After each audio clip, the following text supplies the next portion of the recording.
Hello दोस्तों, आप सभी का स्वागत है मेरा यूट्यूब चैनल सुबह स्टडी पे। आज हम लोग पढ़ेंगे जो एडिटोरिया का एनसीईआरटी का बुक है, जिसमें 6 क्लास से लेके 12 क्लास तक का ऑब्जेक्टिव क्वेश्चन दिया गया है, उसका यह अगला पार्ट रहेगा। तो चलिए देखते हैं। इसमें आज पहला क्वेश्चन हो जाएगा। इसमें पहला क्वेश्चन है, महायान के संबंध में निम्नलिखित कथनों पर विचार करें। महायान के संबंध में निम्नलिखित कथन पर विचार करें। तो देखते हैं, ये बौद्ध धर्म से संबंधित थे। तो महायान जो थे ये बौद्ध धर्म से संबंधित है, ये ऑप्शन जो है सही है। इन्होंने बौद्ध धर्म में मूर्ति पूजा को बढ़ावा दिया, ये भी कथन जो है सही है। तो महायान के संबंध में दोनों कथन सही हो जाएगा, ऑप्शन हो जाएगा सी।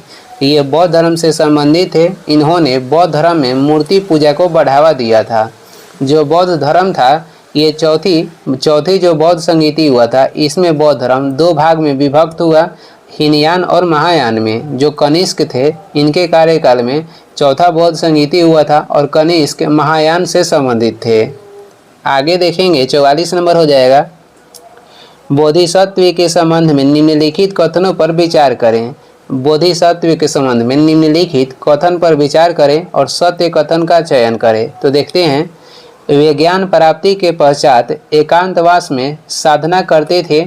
वे ज्ञान प्राप्ति के पश्चात एकांतवास में साधना करते थे। तो ये क्या है? तो गलत है, क्योंकि जो बोधिसत्व थे वो ज्ञान प्राप्ति के पश्चात वे जो जहाँ समूह था वहाँ पे ये साधना नहीं, उनको बौद्ध धर्म की शिक्षा देते थे, वह कैसे उनको रहना है उसको समझाते थे। तो वह एकांत में नहीं रहते थे। पहला जो कथन है गलत है। दूसरा देखेंगे, बोधिसत्व की पूजा काफ़ी लोकप्रिय थे। तो ये तो सही है। बोधिसत्व की पूजा जो था ये काफ़ी लोकप्रिय था। वे भारत के बाहर जापान, चीन एवं दक्षिण कोरिया में काफ़ी लोकप्रिय हुए, ये भी सही है। तो 2 और 3 सही है। तो इसमें से हो जाएगा ऑप्शन बी। 2 और 3 कथन जो है सही है। बुद्ध की खड़ी प्रतिमा जो है कुषाण काल में बनवाया गया था।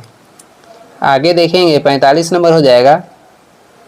45 है, बुद्ध की जीवनी बुद्ध चरित्र के रचनाकार निम्नलिखित में से कौन थे? बुद्ध की जीवनी बुद्ध चरित्र के रचनाकार निम्नलिखित में से कौन थे? तो बुद्ध चरित्र के लेखक हो जाएंगे अश्व घोष, ऑप्शन हो जाएगा डी। बुद्ध चरित्र को बौद्धों का रामायण की संज्ञा दी गई है। जो अश्व घोष हैं नागार्जुन हो जाएंगे, वसुमित्र हो जाएंगे, ये तीनों रहते थे कनिष्क के दरबार में। वसुमित्र, नागार्जुन और अश्व घोष ये सभी कनिष्क के दरबार में रहते थे। नागार्जुन को भारत का आइंस्टीन भी कहा जाता है। आगे देखेंगे, 46 नंबर हो जाएगा। बौद्ध धर्म के प्रसार के संबंध में निम्नलिखित कथन पर विचार कीजिए। बौद्ध धर्म के प्रसार के संबंध में निम्नलिखित कथन पर विचार कीजिए और उपयुक्त कथनों में से कह रहा है कौन सा कथन सही है उसे चूज करना है। तो बारी बारी देख लेते हैं। बौद्ध धर्म दक्षिण पूर्व की ओर श्रीलंका, म्यांमार, थाईलैंड तथा इंडोनेशिया सहित दक्षिण पूर्व एशिया के अन्य भागों में भी फैला था, ये जो कथन है सही है। इन क्षेत्रों में थेरवाद नामक बौद्ध धर्म का आरंभिक रूप कहीं अधिक प्रचलित था, ये भी सही है। जो दोनों कथन है सही है, ऑप्शन हो जाएगा सी। ऑप्शन इसका हो जाएगा सी। थेरवाद जो था ये बौद्ध धर्म में सबसे पुरानी ये प्रथा था।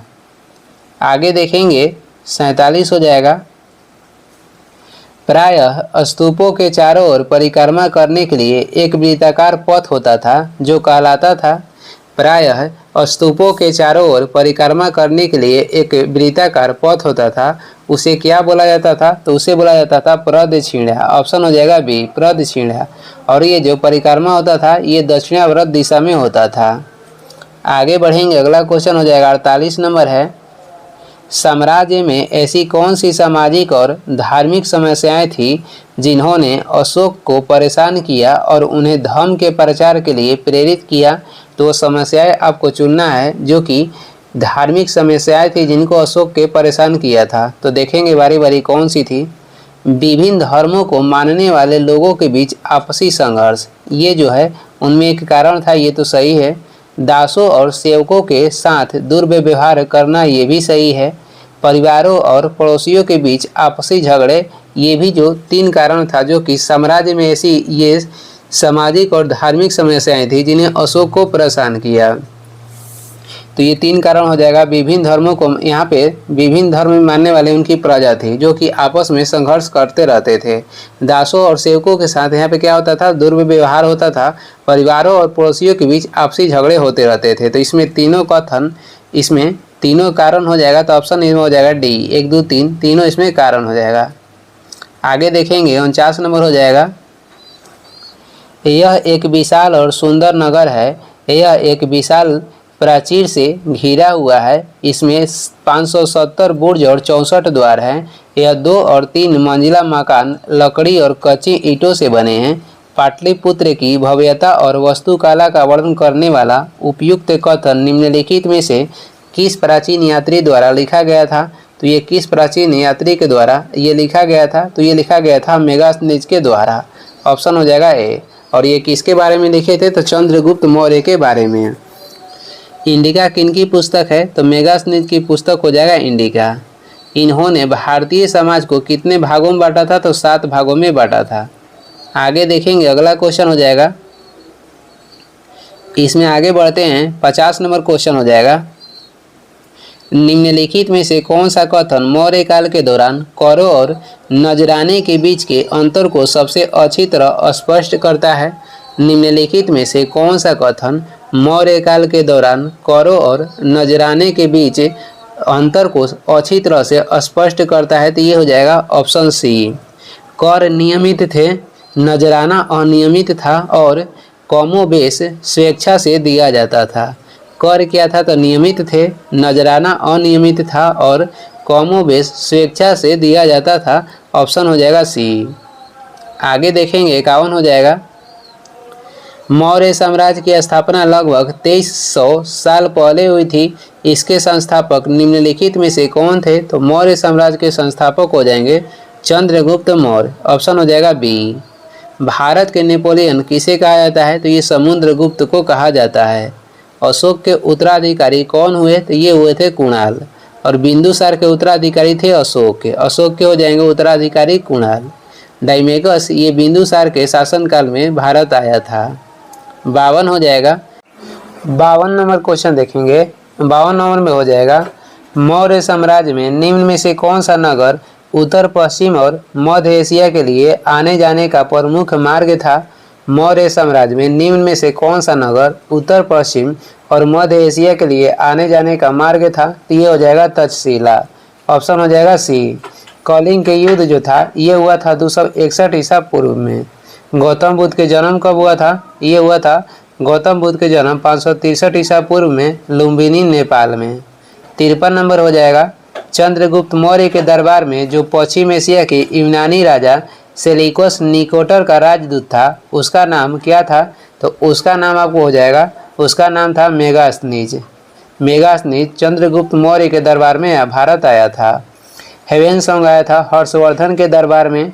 बिंदुसार के दरबार में आने वाला कहेगा तो ये हो जाएगा डाइमेकस से। आगे बढ़ेंगे, 54 नंबर हो जाएगा। 54 देखेंगे, निम्नलिखित में से कौन भारत में आए विदेशी आक्रमणकारियों का सही क्रम है? निम्नलिखित में से कौन भारत में आए विदेशी आक्रमणकारियों का सही अनुक्रम है? तो इसमें से आपको देख के बताना है। तो ये हो जाएगा हिंद, यवन, शक, हिंद, पार्थियन, उसके बाद कुषाण। ऑप्शन हो जाएगा सी। हिंद, यवन, शक, हिंद, पार्थियन और कुषाण। आगे बढ़ेंगे, 55 नंबर हो जाएगा। अशोक ने जगह जगह जाकर लोगों को शिक्षा देने के लिए अधिकारियों की नियुक्ति की। इन अधिकारियों को निम्नलिखित में से किस नाम से जाना जाता था? तो अशोक ने जगह जगह जाकर लोगों को शिक्षा देने के लिए अधिकारियों की नियुक्ति की और इन अधिकारियों को धम्म महापात्र के नाम से जानते थे। ऑप्शन हो जाएगा बी। आगे देखेंगे, 56 नंबर क्वेश्चन हो जाएगा। अशोक के संबंध में निम्नलिखित कथनों पर विचार कीजिए। अशोक के संबंध में निम्नलिखित कथन पर विचार करना है और उपयुक्त कथन में से कौन सा कथन सही है उसे चूज करना है। तो बारी बारी देख लेते हैं। अशोक ऐसा पहला शासक था जिसने अभिलेखों द्वारा जनता तक अपना संदेश पहुंचाने की कोशिश की। ये कथन जो है सही है। अशोक के ज़्यादातर अभिलेख खरोष्ठी लिपि में है, ये कथन क्या है? गलत है, क्योंकि अशोक के ज़्यादातर जो अभिलेख है ये किस लिपि में है? तो ब्राह्मणी लिपि में है। वही भाषा कहेगा तो किस भाषा में है? प्राकृत भाषा में है, लिपि हो जाएगा ब्राह्मणी। तो इसमें दो गलत है। अशोक ने अपने एक अभिलेख में कलिंग युद्ध का वर्णन किया है, ये जो है सही है, क्योंकि 13वां अभिलेख में अशोक ने कलिंग युद्ध का वर्णन किया है। इसमें सही कथन हो जाएगा 1 और 3, ऑप्शन हो जाएगा सी। 57 देखते हैं, निम्नलिखित में किन स्थानों पर अशोक के शिलालेख प्राप्त हुए हैं? तो अशोक के शिलालेख किन स्थानों पर प्राप्त हुआ है? देखते हैं, नीचे दिए गए कूट की सहायता से सही उत्तर को चुनना है। तो जो अशोक के शिलालेख है ये प्राप्त हुए हैं कंधार से, जौगढ़ से, लुम्बिनी से, ब्रह्मगिरी से और गिरनार से। ये सभी जगह से अशोक के शिलालेख प्राप्त हुए हैं, तो ऑप्शन हो जाएगा डी, उपयुक्त सभी। धर्म के प्रचार करने के लिए या विचार प्रसारित करने के लिए अशोक ने जगह जगह अपने शिलालेख खुदवाए थे। आगे बढ़ते हैं, आगे हो जाएगा इसमें 58 नंबर है, अशोक ने धर्म के विचारों को प्रसारित करने के लिए अपने राजदूत को निम्न में से कहाँ भेजा था? तो अशोक के द्वारा विदा किया गया उनका राजदूत सीरिया भी गए थे, मिस्र भी गए थे और श्रीलंका भी गए थे। श्रीलंका में अशोक ने धर्म के प्रचार के लिए अपने पुत्र और अपनी पुत्री को विदा किए थे, जिनका कौन कौन थे? तो पुत्र हो जाएंगे महेंद्र, पुत्री थी संघमित्रा। तो इसमें से उपयुक्त सभी हो जाएगा, ऑप्शन हो जाएगा डी। 59 है, मौर्य साम्राज्य में अक्सर राजकुमारों को कौन सा पद दिया जाता था? तो मौर्य साम्राज्य में अक्सर राजकुमारों को राज्यपाल यानी कि गवर्नर का पद दिया जाता था, और ये छोटे छोटे प्रांतों में इन्हें पद की पुष्टि की जाती थी, जहाँ छोटा प्रांत होता था। 60 नंबर हो जाएगा, प्राचीन दक्षिण भारतीय इतिहास के संदर्भ में कैडेसियर और अधिमयी शब्दों का प्रयोग प्रायः निम्नलिखित में से किस श्रेणी को दर्शाने के लिए किया जाता था? प्राचीन दक्षिण भारतीय इतिहास के संदर्भ में कैडेसियर और अधिमयी शब्दों का प्रयोग प्रायः निम्नलिखित में से किस श्रेणी को दर्शाने के लिए किया जाता था? तो ये श्रेणी हो जाएगा भूमिहीन कृषि, मजदूर और दास। भूमिहीन कृषि, मजदूर और दास। आगे बढ़ते हैं, 61 हो जाएगा, संगम मुएंदार द्वारा धन और संपत्ति एकत्र करने के तरीके के बारे में निम्नलिखित में से कौन सा कथन सत्य है? संगम मुएंदार द्वारा धन और संपत्ति एकत्र करने के तरीके के बारे में निम्नलिखित में से कौन सा कथन जो है सत्य है? तो इसमें कथन ये हो जाएगा, वे नियमित कर नहीं वसूलते थे, इसके बजाय वह उपहार और भेंट लेते थे। ऑप्शन हो जाएगा बी, वे नियमित कर नहीं वसूलते थे, इसके बजाय वे उपहार और भेंट लेते थे। आगे देखेंगे, 62 हो जाएगा, सिल्क रूट पर नियंत्रण रखने वाला शासकों में सबसे प्रसिद्ध कौन सा वंश था? तो सिल्क रूट पर नियंत्रण रखने वाला शासकों में सबसे प्रसिद्ध वंश हो जाएगा कुषाण वंश। ऑप्शन हो जाएगा सी, शुद्ध सोने के सिक्के कुषाण वंश के शासक के द्वारा जारी किया गया था। और सीसा के सिक्के किसने चलवाए थे? तो ये चलवाए थे सातवाहन। कनिष्क ने सिल्क मार्ग के निर्माण भी करवाए थे। 63 हो जाएगा, रोमन साम्राज्य में भारत के किस वस्तु की मांग सबसे अधिक थी? रोमन साम्राज्य में भारत के काली मिर्च की जो मांग थी सबसे अधिक थी। रोमन के लोग काली मिर्च को काला सोना की उपाधि भी दिए थे। 64 देखेंगे, 64 हो जाएगा, संगम साहित्य निम्नलिखित में से किससे संबंधित है? संगम साहित्य जो है ये संबंधित है तमिल से। ऑप्शन हो जाएगा बी, प्राचीनतम जो संगम साहित्य थे उसे तमिल भाषा में लिखा गया है। कृष्ण देवराय के द्वारा लिखी गई पुस्तक जम्बावती कल्याणम कहेगा तो ये संस्कृत भाषा में है, और उनकी ही द्वारा लिखा गया पुस्तक अमुक्त माल्यवाद ये तेलुगु भाषा में है। 65 हो जाएगा, उपमहाद्वीप में लोहे का प्रयोग लगभग कब शुरू हुआ था? तो उपमहाद्वीप में लोहे के प्रयोग लगभग 3000 साल पहले शुरू हुआ था। ऑप्शन हो जाएगा सी। आगे बढ़ते हैं, अगला क्वेश्चन हो जाएगा, दक्षिणापथ के स्वामी निम्नलिखित में से कौन कहे जाते थे? दक्षिणापथ के जो स्वामी थे ये कहे जाते थे सातवाहन वंश के शासक। ऑप्शन हो जाएगा बी, गौतमीपुत्र सतकर्णी ये सातवाहन वंश के सबसे प्रतापी शासक थे। कुषाण वंश के सबसे प्रतापी शासक हो जाएंगे कनिष्क। चोल वंश के संस्थापक कौन थे? तो ये थे विजयालय। 67 है, निम्नलिखित में से कौन कुषाणों की दूसरी राजधानी रही? तो कुषाण वंश की दूसरी राजधानी कहेगा तो ये हो जाएगा मथुरा। वही कुषाण वंश की पहली राजधानी पुरुषपुर था, जिसे पेशावर के नाम से भी जानते हैं। 68 है, अरिकामेडु नामक प्राचीन पतन निम्नलिखित में से कहाँ पर स्थित है? अरिकामेडु नामक प्राचीन जो पतन है ये कहाँ पर स्थित है? तो ये पुदुचेरी में स्थित है। ऑप्शन हो जाएगा डी।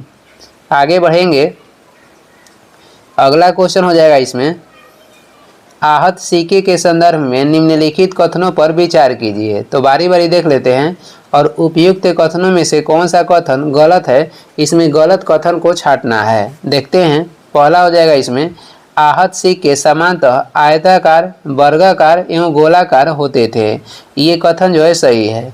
आहत सिक्के सामान्यतः आयताकार, वर्गाकार एवं गोलाकार होते थे। आहत सिक्के को सामान्यतः ढाल कर बनाया जाता था, जो कि गलत है। आहत सिक्के को, ये गलत कथन है, आहत सिक्के को ढाल कर नहीं, इसे सामान्यतः जो चांदी या कॉपर के जो परत था उसे काटकर बनाया जाता था, न कि ढाल कर।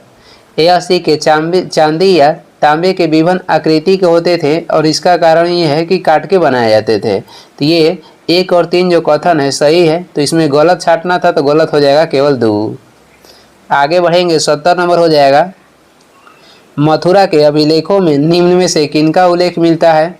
मथुरा के अभिलेख से पर किनका उल्लेख मिलता है? तो ये सुनारों का, लोहार एवं बुनकरों का, टोकरी एवं माला बनाने वालों का, ये तीनों का उल्लेख मथुरा अभिलेख में मिलता है। ऑप्शन हो जाएगा डी, उपयुक्त में से सभी। प्रशस्ति का अर्थ क्या होता है? प्रशस्ति का अर्थ हो जाएगा प्रशंसा। ऑप्शन हो जाएगा सी। आगे देखेंगे, अगला हो जाएगा, समुद्रगुप्त की नीतियों का वर्णन किसने किया है? समुद्रगुप्त की नीतियों का वर्णन उनके दरबार में रहने वाले जो कवि थे हरिसेन के द्वारा किया गया है। ऑप्शन हो जाएगा डी। 73 हो जाएगा, हरिसेन ने प्रयाग प्रशस्ति में दक्षिणापथ के शासकों की संख्या कितनी बताई है? हरिसेन ने प्रयाग प्रशस्ति में दक्षिणापथ के शासकों की संख्या कितनी बताई है? तो इन्होंने बताई है 12। ऑप्शन है बी। आगे बढ़ते हैं, 74 हो जाएगा, विक्रम संवत की शुरुआत को किस शासक से जोड़कर देखा जाता है? तो विक्रम संवत की शुरुआत को देखा जाता है चंद्रगुप्त द्वितीय के शासक के संबंध में, यानी चंद्रगुप्त द्वितीय ने विक्रम संवत की शुरुआत की थी 58 ईसा पूर्व में। और किस उपलक्ष्य में? तो शकों पर विजय के उपरांत विक्रम संवत की शुरुआत चंद्रगुप्त द्वितीय के द्वारा किया गया। 75 हो जाएगा, हर्षवर्धन को नर्मदा नदी के तट पर किसने रोका या किसने हराया? तो ये हराए थे पुलकेशिन द्वितीय। ऑप्शन हो जाएगा ए। राष्ट्रकूट वंश के शासक हो जाएंगे दंती दुर्ग। आगे देखेंगे, 76 हो जाएगा, पुलकेशिन के बारे में निम्नलिखित में से कौन सा कथन सत्य नहीं है, उसे चूज करना है। पुलकेशिन के बारे में कह रहा, निम्नलिखित में से कौन सा कथन जो है सत्य नहीं है उसे देखना है। तो बारी बारी देख लेते हैं। ऐहोल शिलालेख पुलकेशिन द्वितीय की विजय का वर्णन करता है और ये कथन जो है सही है। ऐहोल शिलालेख में पुलकेशिन द्वितीय की विजय का वर्णन है। गुप्तों के खिलाफ लड़ाई में उनकी मृत्यु हो गई, ये जो कथन है सही नहीं है। गुप्तों के खिलाफ उनकी लड़ाई में मृत्यु नहीं हुआ था। नरसिंह वर्मन ने पुलकेशिन द्वितीय को हराया और वातापी पर कब्जा कर लिया, ये जो कथन है सही है। हर्षवर्धन को पुलकेशिन द्वितीय ने हराए थे और पुलकेशिन द्वितीय को नरसिंह वर्मन ने हराया था। पुलकेशिन द्वितीय ने 610 ईस्वी से 642 ईस्वी तक शासन किया था, ये भी कथन जो है सही है। तो इसमें कौन सा कथन जो था सत्य नहीं था? तो इसमें आंसर हो जाएगा बी, जो बी था ये सत्य नहीं था। 77 देखेंगे, लगभग 1500 वर्ष पूर्व बने दिल्ली के महरौली के लौह स्तंभ में निम्नलिखित में से किस शासक का जिक्र किया गया है? तो जो दिल्ली के लौह स्तंभ है यहाँ पे चंद्रगुप्त द्वितीय का जो है इसमें वर्णन किया गया है। ऑप्शन हो जाएगा ए। आगे बढ़ते हैं, अगला क्वेश्चन हो जाएगा, निम्नलिखित में से कौन सा मिलान गलत है? इधर काव्य दिया गया है और इधर रचनाकर के नाम दिया गया है। तो मिलाते हैं। आर्यभट्टियम के लेखक या रचनाकर हो जाएंगे आर्यभट्ट, ये जो है सही है। मणि मेखलाई के रचनाकर इलांगो, जो कि गलत है। मणि मेखलाई के रचनाकर हो जाएंगे सतनार। मणि मेखलाई के रचनाकार हो जाएंगे सत्यनारायण। तो इसमें गलत जो कथन था ऑप्शन हो जाएगा बी। आगे भी देख लेते हैं। मेघदूत के रचनाकार हो जाएंगे कालिदास और शिल्पदिकारम के रचनाकार हो जाएंगे इलांगो। आगे बढ़ते हैं। इसमें अगला क्वेश्चन हम लोग देखेंगे 79 नंबर हो जाएगा। निम्नलिखित में से कौन सा युग में सही सुमिलित नहीं है और उसे चूज करना है। तो इधर शब्द दिया गया है और इधर दिया गया है उसके अर्थ है। तो देखते हैं। पहला हो जाएगा धातु मंजूषा। धातु मंजूषा शब्द के अर्थ क्या है? अवशेष या मूल्यवान वस्तुओं को रखने का पात्र। ये जो है सही है। धातु मंजूषा शब्द के अर्थ होता है अवशेष या मूल्यवान वस्तुओं के रखने का पात्र। दूसरा देखेंगे प्रदक्षिणापथ। ये क्या है? तो प्रदक्षिणापथ के शब्द के अर्थ हो जाएगा स्तूपों के चारों ओर परिक्रमा हेतु मार्ग। ये भी जो है सत्य है। वेदिका क्या है? गर्भगृह के ऊपर स्थित शिखर। और ये वेदिका शब्द के अर्थ ये सही नहीं है। वेदिका शब्द के अर्थ हो जाएगा जो ये स्तूप के चारों ओर परिक्रमा हेतु मार्ग था, तो वहाँ उसे मार्ग पर रेलिंग लगाया जाता था जिसे कहा जाता है वेदिका। तोरण के अर्थ हो जाएगा स्तूप या वेदिका का अलंकृत प्रवेश द्वार। तो इसमें से गलत 3 नंबर है, तो गलत छाटना था तो केवल इसमें गलत हो जाएगा 3। आगे बढ़ते हैं। 80 नंबर हो जाएगा। महाबलीपुरम के आकस्मिक मंदिरों के संदर्भ में निम्नलिखित कथनों पर विचार कीजिए। तो देखते हैं उपयुक्त में से कौन सा कथन जो है सही है उसे छाटना है। इन मंदिरों का निर्माण एक ही विशाल चट्टान को तराशकर किया गया था। ये जो है सही है। महाबलीपुरम के आकस्मिक मंदिर जो था इन एक ही विशाल चट्टान को तराशकर इसका निर्माण किया गया था। इनके निर्माण में नीचे से ऊपर की ओर पत्थरों को जोड़ा जाता था, जो कि गलत है क्योंकि एक ही विशाल चट्टान से इसका निर्माण किया गया है उसे तराशकर। तो इसमें दूसरा गलत हो जाएगा। ये ईंट निर्मित मंदिरों से निर्माण पद्धति की दृष्टि छाया से ये भिन्न थे। ये तो सही है। ये ईंट निर्मित जो मंदिर थे उसके निर्माण पद्धति की दृष्टि से ये भिन्न थे। तो इसमें से 1 और 3 जो है सही है। ऑप्शन हो जाएगा ए। और ये इस वीडियो के लास्ट क्वेश्चन है। वीडियो को लास्ट तक देखने के लिए धन्यवाद। वीडियो पसंद आ रहा है तो लाइक कर दें, चैनल पर नए हैं तो सब्सक्राइब कर दें। कुछ सुझाव एवं सलाह देना है तो कमेंट करके ज़रूर बताएं। Thank you.